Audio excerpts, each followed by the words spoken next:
Before you put money into anything, there is a question most people skip. Not what could go right, but what could go wrong. It sounds like pessimism. It is not. It is the single most important habit that separates people who build lasting wealth from people who do not. And it is a habit that the most successful investors in the world share, regardless of their style, their strategy, or the markets they operate in. They think about the downside first. Most people do the opposite. They find an opportunity that excites them. They focus on the potential return. They imagine the upside playing out. And somewhere in the background, almost as an afterthought, they tell themselves that the risk is manageable without ever really examining what that means. This is not a character flaw. It is how the human brain works. We are wired to focus on reward. The possibility of gain activates something powerful in us, and financial markets, financial media, financial conversation, all of it is structured around the upside. Returns, performance,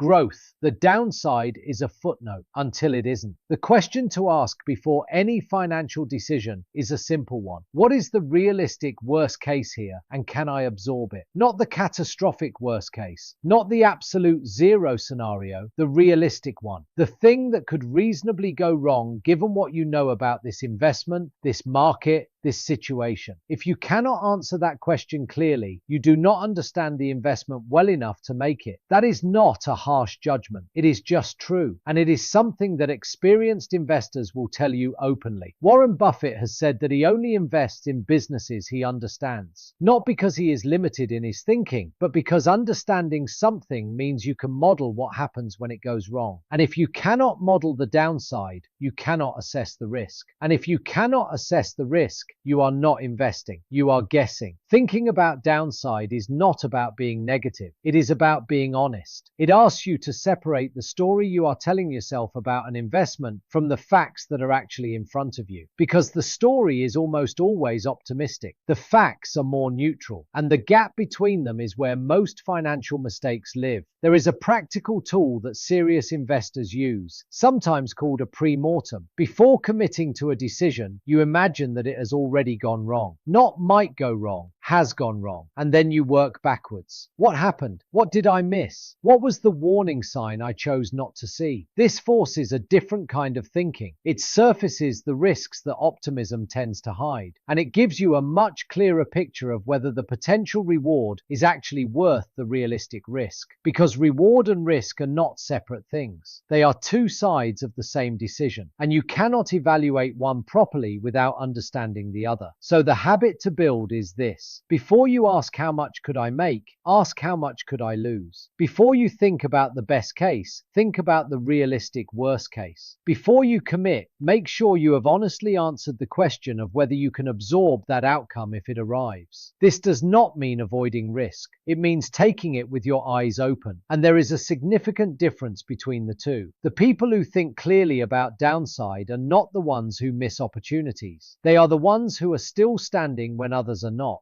They are the ones who get to participate in the recovery. They are the ones whose wealth compounds across years and decades because they never had a single event take them out of the game entirely. Think about the downside first. Everything else follows from there.